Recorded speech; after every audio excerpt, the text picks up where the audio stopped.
A federal appeals court upholds a $1 billion settlement between the NFL and retired players to settle thousands of concussion lawsuits filed against the league. The court rejected an appeal filed by players who claimed the NFL settlement was a tactic to minimize public perception of the long-term effects caused by traumatic brain injuries like concussions. But last month, for the first time ever, a senior league official did acknowledge that football is linked to chronic traumatic encephalopathy, or CTE.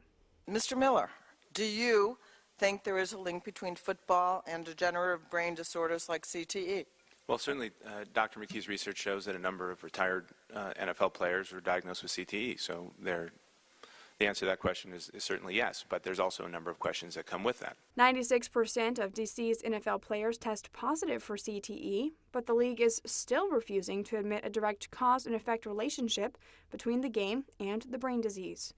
One of the lead plaintiffs in the appeal was Kevin Turner, a running back who played for the Philadelphia Eagles and New England Patriots. But Turner died on March 24th of this year from Lou Gehrig's disease, or ALS, a condition now covered under this settlement. Other diseases covered include Parkinson's and Alzheimer's.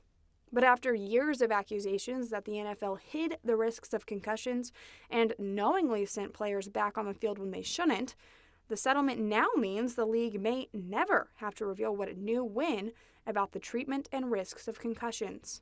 I had one game where I think against Buffalo, and I had 200 yards, and I was hit early in the game. Maybe on the third carry of the game, I was hit. I ran a toss, and I was hit, and I hit my head on the turf, and I ended up with 210 yards and like 20 carries, and so most of the plays I didn't even remember until I saw the game the next day. I watched the game film. Although the players who were appealing argue the deal isn't enough, the court says the settlement is fair. It will cover more than 20,000 retired players for the next 65 years and will grant up to $4 million for deaths before April 2015 linked to CTE. Greta Wall, One America News.